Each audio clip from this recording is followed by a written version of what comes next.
नमस्कार प्रिय साथियों, मैं हूं आपके साथ सत्यव्रत अवस्थी और आप देख रहे हैं सरल उपाय सहज समाधान। साथियों, आज के इस वीडियो में हम आपके साथ चर्चा करेंगे चैत्र मास में पड़ने वाले नवरात्र के विषय में। ये नवरात्र कब से प्रारंभ होंगे और कब तक जाएंगे, इसके बाद में माता रानी किस सवारी पर सवार होकर के आएंगी और किस सवारी पर सवार होकर के जाएंगी, घट स्थापना का शुभ मुहूर्त कौन सा रहने वाला है और व्रत का विसर्जन कब करेंगे, पारण कब करेंगे और माता रानी का विसर्जन कब करेंगे, ये संपूर्ण जानकारी आज के इस वीडियो में हम आपके साथ चर्चा करेंगे। बस देरी किस बात की, आप बने रहिए हमारे साथ वीडियो के अंत तक। चैनल पर नए हैं तो सब्सक्राइब करना मत भूलिएगा। चलिए साथियों, वीडियो को प्रारंभ करते हैं।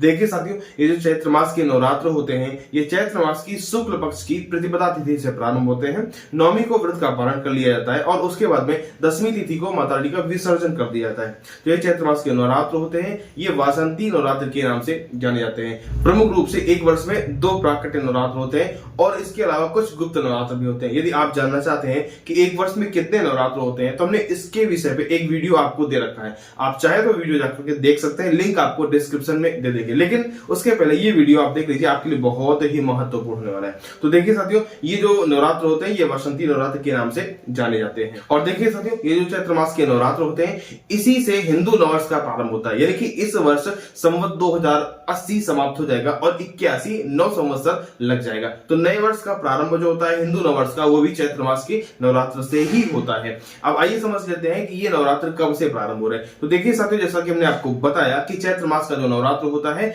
ये शुक्ल पक्ष की प्रतिपदा तिथि से प्रारंभ होता है। तो आइए देख लेते हैं कि नवरात्र में ये चैत्र मास की जो प्रतिपदा तिथि है, ये कब से प्रारंभ हो रही है और कब तक जाएगी। फिर उसके बाद समझेंगे कि इस नवरात्र में कलश का स्थापना का शुभ मुहूर्त कौन सा रहेगा। तो देखिए साथियों, जो प्रतिपदा तिथि है, ये 8 अप्रैल सोमवार को रात में 11:55 से प्रारंभ हो जाएगी और 9 अप्रैल मंगलवार को रात्रि में 9:44 तक ये प्रतिपदा तिथि रहेगी। यानी कि उदया तिथि वाली जो प्रतिपदा है, वो 9 अप्रैल को मिलेगी। तो बस आप समझ लीजिए कि 9 अप्रैल से ही नवरात्र प्रारंभ हो जाएगी। अब आइए समझ लेते हैं कि नवरात्र का समापन कब होगा और विसर्जन कब होगा। तो शास्त्र में बताया गया है दशम्याम देवी विसर्जन, यानी कि 10वीं तिथि को माता रानी का विसर्जन कर दिया जाता है। तो साथियों, जो 10वीं तिथि है वो 18 अप्रैल दिन गुरुवार को पड़ेगी। तो 18 अप्रैल को ही आप माता रानी का विसर्जन कर देंगे। तो ये नवरात्र कब तक चलेंगे? 9 अप्रैल से प्रारंभ होकर के 17 अप्रैल दिन बुधवार तक चलेंगे और 18 अप्रैल को माता रानी का विसर्जन कर दिया जाएगा। अब आइए समझ लेते हैं कि माता रानी की सवारी क्या होगी। तो जैसा कि आपको पता है कि नवरात्र कब से प्रारंभ हो रहे हैं, मंगलवार से प्रारंभ हुए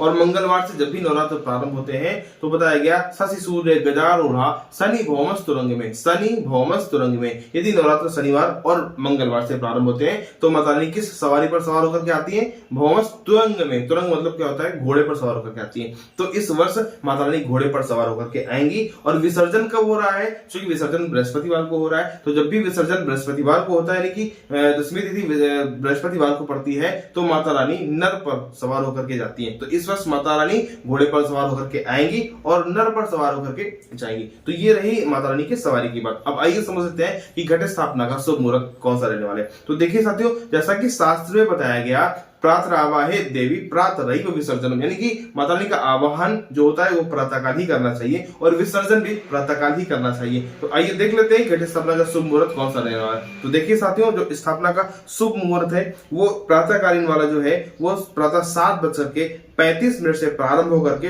9:31 तक जाएगा। इसके अलावा आप अभिजित मुहूर्त में भी घट स्थापना कर सकते हैं। तो जो अभिजित मुहूर्त है वो दोपहर में 11:34 से प्रारंभ हो जाएगा और 12:24 तक जाएगा। तो यह तो आप सुबह कर सकते हैं या फिर आप अभिजित मुहूर्त में घट स्थापना कर सकते हैं। इसके अलावा कुछ चौघड़िया है, आइए चौघड़िया पर भी नजर डाल लेते हैं। तो देखिए साथियों, जो चौघड़िया है उसमें जो चर की चौघड़िया है वो सुबह 9 बजे प्रारंभ हो जाएगी और 10:30 तक जाएगी। इसके बाद जो लाभ की चौघड़िया है वो 10:30 बजे प्रारंभ हो जाएगी और 12 बजे तक जाएगी। इसके बाद जो अमृत की चौघड़िया है वो 12 बजे प्रारंभ हो जाएगी और 1:30 बजे तक जाएगी। तो ये रही चौघड़िया की बात। तो देखिए साथियों, आपको प्रमुख रूप से 3 तरह के मुहूर्त मिले। एक प्रातःकाल जो मुहूर्त हमने आपको बताया 7:34 से 9:31 तक आप इसमें घट स्थापना कर सकते हैं। इसके अलावा आपको एक अभिजित मुहूर्त बताया, आप उसमें भी घट स्थापना कर सकते हैं, जो कि 11:34 से प्रारंभ हो जाएगा। माफ कीजिएगा, 11:34 से प्रारंभ होगा और 12:24 तक जाएगा। तो आप इसमें भी कर सकते हैं। इसके अलावा हमने आपको चौघड़िया बताई, आप चौघड़िया में भी घट स्थापना कर सकते हैं। देखिए साथियों, इस वर्ष बहुत ही अच्छा मुहूर्त बन रहा है, सर्वार्थ सिद्ध योग भी बन रहा है और अमृत सिद्ध योग भी 9 अप्रैल को बन रहा है। तो आपकी जो घट स्थापना होगी इन्हीं योगों में होगी, बहुत ही महत्वपूर्ण योग है। चूंकि इन नवरात्रों में किसी भी तिथि का क्षय नहीं हो रहा, इसलिए ये जो नवरात्र है पूरे की पूरे 9 दिन के रहने वाले हैं। तो बहुत ही उत्तम समय है, बहुत ही महत्वपूर्ण समय है। आप इस नवरात्र में अपनी साधना कर सकते हैं, जब तब कर सकते हैं। दुर्गा सप्तशती का पाठ निश्चित रूप से आपको करना चाहिए। पूरा नहीं कर सकते हैं तो आप थोड़ा थोड़ा करके कर सकते हैं। हम आपको अगले वीडियो पर बताएंगे कि दुर्गा सप्तशती का पाठ किस तरह से करना चाहिए। यदि आप पूरे एक दिन में पूरा पाठ नहीं कर सकते तो आप कैसे कैसे करके एक पाठ को पूरा कर सकते हैं, आपको अगले वीडियो में आपको बताएंगे। आशा करते हैं आज का वीडियो आपको निश्चित रूप से समझ में आ गया होगा। मिलते हैं अगले वीडियो में, तब तक के लिए नमस्कार।